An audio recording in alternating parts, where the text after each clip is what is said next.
গোলাপ সবারই খুব প্রিয়। গোলাপ গাছ সারা বছরই হয়, তবে শীতকালে খুব ভালো ফুল দেয়। তাই শীতের আগে অনেকেই গোলাপ লাগাবেন।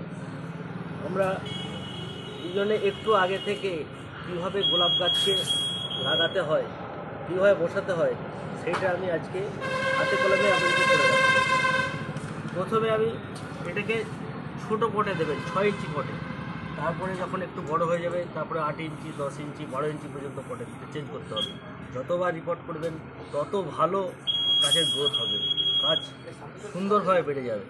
প্রথমে আমরা একটা 6 ইঞ্চি টব নিয়েছি। এই টবের নিচে যে হোলগুলো আছে সেগুলো আমরা খুলাম দিয়ে প্রথমেতে সেগুলোকে ঘিরে দিয়েছি। তার উপরেতে আমি একটুখানি করে পাথর দিতে পারেন, অথবা সিন্ডার দিতে পারেন। আমি একটু পাথর দিলাম। এরপরেতে আমি একটুখানি বালি দিয়ে দিলাম, মোটা দানার লাল বালি। আমার পুরো সুন্দর ড্রেনেজ সিস্টেমটা হয়ে গেল।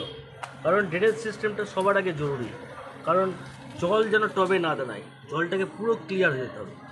এরপর আমি এখানে এই বালি আর মাটি, এখানে আমি এই মাটিটা যে তৈরি কীভাবে করেছি, এই মাটিটা আছে আপনার 60% গার্ডেন সয়েল, 20% আছে মোটা দানার বালি, আর 20% ভার্মি কম্পোস্ট। যারা ভার্মি কম্পোস্ট পাবেন না তারা 1 বছরের পুরানো গোবর সার নিতে পারেন। আদার্স আমি বসানোর সময় কিচ্ছু দেবো না, শুধুমাত্র মাটি, বালি আর ভার্মি কম্পোস্ট। 60% মাটি, 20% বালি আর 20% ভার্মি কম্পোস্ট। আমি এইখানটা অল্প পরিমাণ মাটি দিয়ে দিলাম। এরপরে আমি এটাকে কেউ যেন এখান থেকে বার করতে যাবেন না, এটাকে ব্লেড দিয়ে, ধারালো ব্লেড দিয়ে কেটে দেবেন। কারণ আপনি যদি বার করতে যান তাহলে রুটবলটা ছিঁড়ে যাওয়ার সম্ভাবনা থাকবে। আমরা মাটির এতে রুটবলটা ছিঁড়ব না, রুটবলটা ভাঙবো না।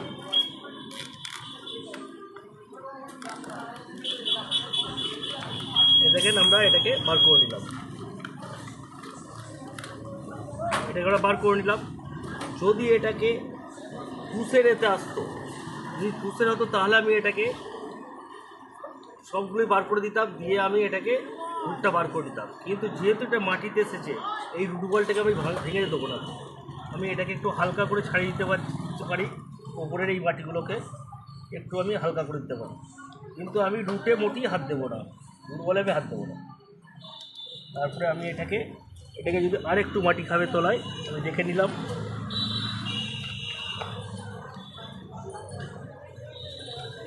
খুব সুন্দর বসে গেছে। এরপরেতে আমি এই সাইড দিকগুলো ভরে দিলাম এই মাটি।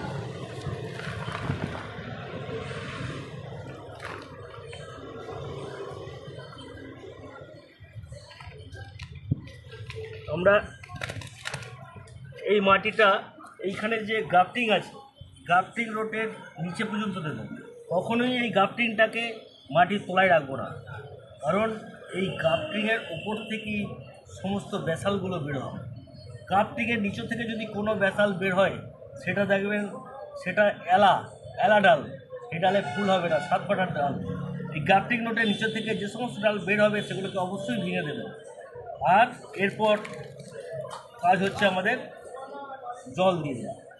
আমি জল দেওয়ার সময় আমি একটুখানি সার্ফ পাউডারের সঙ্গে গুলে নেব, অল্প করে সার্ফ পাউডার দিয়ে দিলাম।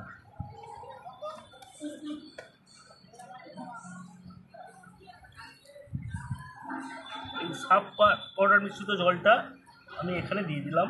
যদি কোনো ভাইরাস থাকে তাহলে সেটা চলে যাবে। আমাদের এই গোলাপ গাছের, ছোট্ট গোলাপ গাছের পটিংটা এখানেই শেষ হচ্ছে। আর আমরা এখন এই গাছটাতে কোনো ফুল নেব না, আমরা এখন 1 বছর এটাকে বাড়াবো, গ্রোথ করবো। আমরা এর ফুলটাকে পুরো কেটে দিলাম। আর শীতকাল হলে কোনো পাতা কাটার দরকার নেই। এখন যেহেতু এখনও শীত আসেনি, তাই আমরা কিছু কিছু পাতা রিমুভ করে দেবো, অল্প অল্প পাতা রিমুভ করে দেবো। কারণ সামান্য পাতা রাখবো।